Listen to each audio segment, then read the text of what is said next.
So I have on multiple occasions throughout all the videos I've made so far talked about how powerful I think Marco is. And without getting too specific, an easy way to give my opinion on his power levels would be by saying that they're off the charts. To be more specific, I would definitely say that it's fair to say that he is at Admiral level, and I didn't really think I would have much opposition to this. But lately I've been looking through my comment sections on Reddit through various different forums, and although it's not everyone that's saying this, there seems to be a lot of people that, for one thing, just don't think he's at Admiral level, and even worse, think that he's just not that strong. And by not that strong, I mean like weaker than every single Sweet Commander. I personally think that the only one who even potentially has a chance, if that, is Katakuri, and everyone else would just get smoked.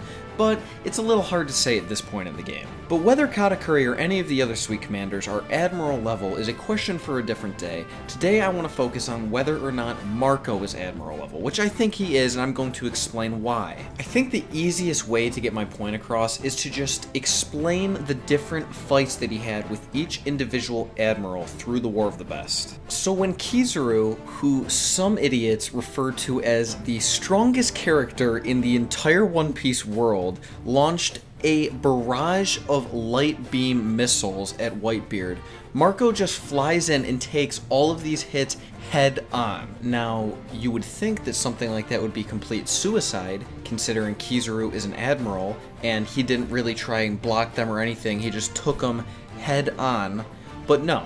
He took 0 damage from it. And I already know there's gonna be people like, oh, well, I mean, that's because his Devil Fruit does that. It makes it so he doesn't take any damage. He just regenerates it all. But, okay, what does that have to do with anything? Like, either way, that still makes him powerful. As soon as he takes that hit, you see him after the smoke all blows away, and he's just smiling, already talking shit on Kizaru. Then, after doing a little twirly and showing off his full Phoenix form, he starts flying towards Kizaru, does a backflip, and then kicks Kizaru, which is the first time we've seen anyone actually hit a Logia up until this point. Kizaru blocks this quite easily, but then Marco just completely overpowers him and launches him like 1,000 feet away into a wall, which pretty much fucking explodes. And yeah, like, I understand Kizaru wasn't really hurt or anything, but like I was just saying, Marco took his barrage of laser beams head on and he took 0 damage at all.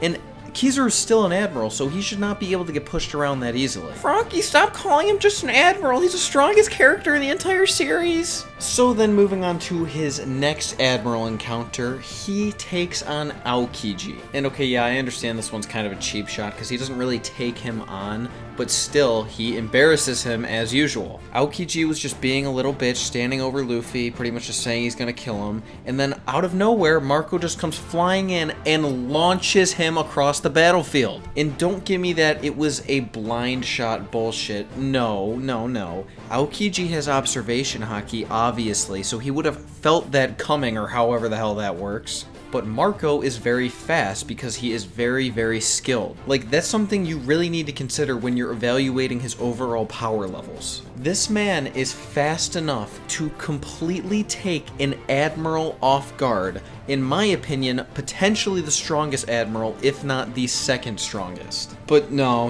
I'm sure Cracker would whoop his ass 7 days a week, 52 weeks a year. I mean, it's obviously Cracker's amazing. He only got beat by a 1,500-pound Luffy. But anyway, moving on to the last and probably most powerful admiral he faced, Akainu. He didn't do anything particularly outstanding, like completely embarrassing Kizaru here, but it was definitely pretty impressive, especially considering the amount of damage he had taken up until this point, fighting an entire war practically by himself compared to the rest of his squad. And when you throw in the fact that Akainu immediately becomes Fleet Admiral after this war, it's not like it should have been very close. Marco should have been completely destroyed by him almost immediately if he wasn't as strong as he is, but as we can see, he does not have too hard of a time holding off a very angry Akainu. When Akainu is going in for a killing blow on Luffy, so a full power attack,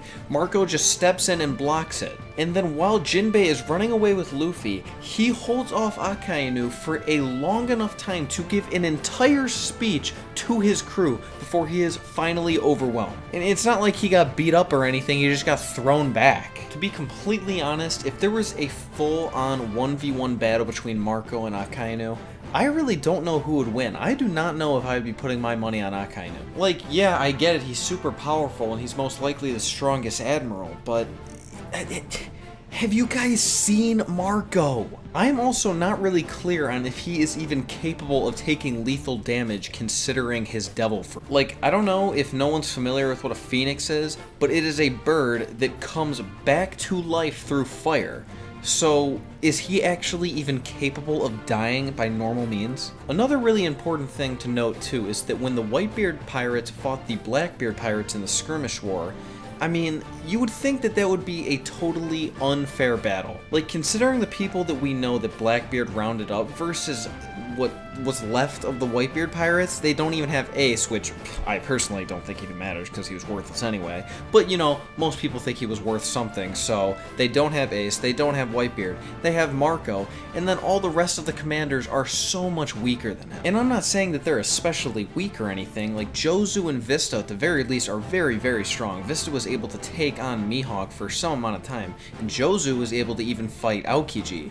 But Marco is amazingly ahead of the two. Where the Blackbeard pirates, I mean, at least like 50% of the ones we had seen at that point in the War of the Best were very powerful. Like Blackbeard himself, Shirlui, whatever his name is, the prison guard guy, like, they just had a lot of strong people, and I don't know how the Whitebeard pirates could have even been close to beating them. Yet somehow, now we know as of Zou, Marco is alive, so, like, how does that happen? How could anyone who is not at least Admiral level survive an all-out battle versus an Emperor and his entire crew, keeping in mind that he is the strongest person on his own team? In fact, if you ask me, the outcome of the skirmish war with him surviving and whatnot is such a testament to his abilities that I think it actually might make the Akainu vs. Marco scale weigh slightly in Marco's favor. But that's just me, you know? I mean, we don't really know a million things about Marco at this point. We've only really seen him in the War of the Best, and only, unfortunately, a few short clips at a time.